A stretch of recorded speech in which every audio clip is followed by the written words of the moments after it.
Nah, pada 5 tahun terakhir di masa pemerintahan Presiden Joko Widodo, meningkat politik rasisme kepada orang Papua. Tim buser penguasa intelijen di media online sering melancarkan serangan ungkapan rasisme terhadap orang Papua. Jadi riset internal yang kami miliki itu mencatat bahwa selama 20 tahun itu 217 kasus kekerasan berakhir dengan pembunuhan terhadap 584 orang. Hai, kemana aja? Kok sekarang baru komen? Macam mana bos-bos kita ini? Gaspol, gubrak, oh lala bebe.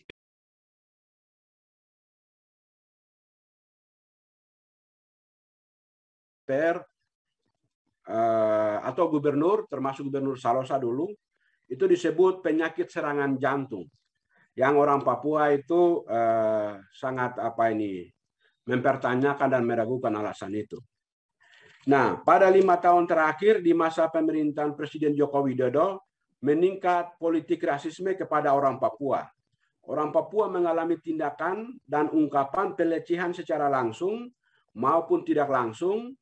Tim buser penguasa intelijen di media online sering melancarkan serangan ungkapan rasisme terhadap orang Papua. Kemudian yang nampak berikut ialah meningkatnya kehadiran militer, TNI, dan Polri secara pesat di tanah Papua. Pada saat yang sama meningkat juga kehadiran warga migran di tanah Papua. Dilihat dari prosentasinya, orang non-Papua pada tahun 1959 itu 2%. Kemudian pada tahun 1971 itu orang non-Papua di Papua adalah 4%. Dan pada 2011 lalu itu 48%. Berikut adalah pelanggaran hak sipil dalam bidang khususnya hak hidup. Layar berikut. Nah, ini yang penting sekali menurut saya, itu pelanggaran sipil politik khususnya untuk hak hidup. Jadi riset internal yang kami miliki itu mencatat bahwa selama 20 tahun itu 217 kasus kekerasan berakhir dengan pembunuhan terhadap 584 orang. Jumlah ini tidak termasuk dengan yang meninggal beberapa tahun kemudian setelah menderita akibat penembakan dan penyiksaan. Jadi dari 584 orang yang meninggal ini, banyak orang yang meninggal setelah pengobatan di rumah sakit maupun di rumah mereka masing-masing. Nah, pelaku pembunuhan terhadap 584 orang tadi itu pertama itu ada 8 aktor, yaitu oleh polisi itu mereka lakukan pembunuhan terhadap 93 orang. TNI itu 111 orang. Kemudian polisi dan TNI gabungan itu 155 orang. Kemudian TPNPB itu 66 orang. Lalu warga itu 69 orang. Ini dari warga sipil. Kemudian dari OTK orang tak dikenal itu 88 orang. Satpol PP itu 11 orang. Petugas LP, lapas itu 66 orang. Nah, korban berdasarkan etnis dari 584 orang tadi, Papua itu 410 orang. Kemudian bukan Papua 124 orang. TNI Polri 50 orang. Jadi orang Papua itu yang paling banyak. Nah, alasan pembunuhan terhadap 584 orang tadi ialah politik itu 337, alasan bisnis itu 79 orang, kemudian lainnya 168 orang. Lalu berikut itu pembungkaman kemerdekaan menyampaikan pendapat. Sebagaimana tadi saya sampaikan, hasil riset internal kami menghitung 250 kasus demonstrasi damai dibatasi dengan 11.825 orang korban penahanan sewenang-wenang pada periode 2000 sampai dengan 2020. Tertinggi di masa Jokowi, itu pada masa Jokowi terjadi pada tahun 2016, di mana ada 22 kali aksi dan ditangkap 5.361 orang.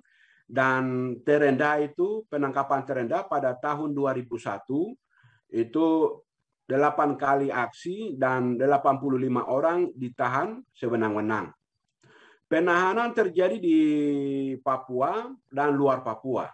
Jadi ada 11.825 orang tadi itu terjadi di Papua dan di luar Papua.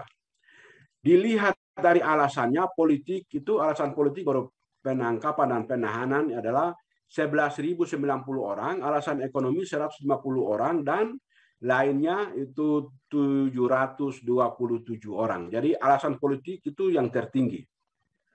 Kemudian penyiksaan berat.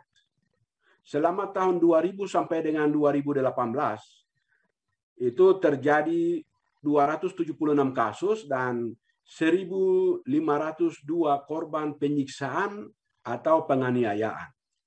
Tahanan politik dari tahun 1970 sampai dengan 2019 secara keseluruhan itu 542 orang dan 426 orang telah menjalani proses hukuman dan 116 masih aktif menjalani hukuman.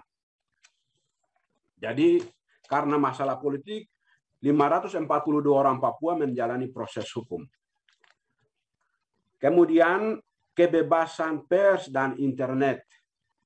Kebebasan mengakses informasi dari dan untuk Papua melalui media cetak dan elektronik terisolasi dengan baik.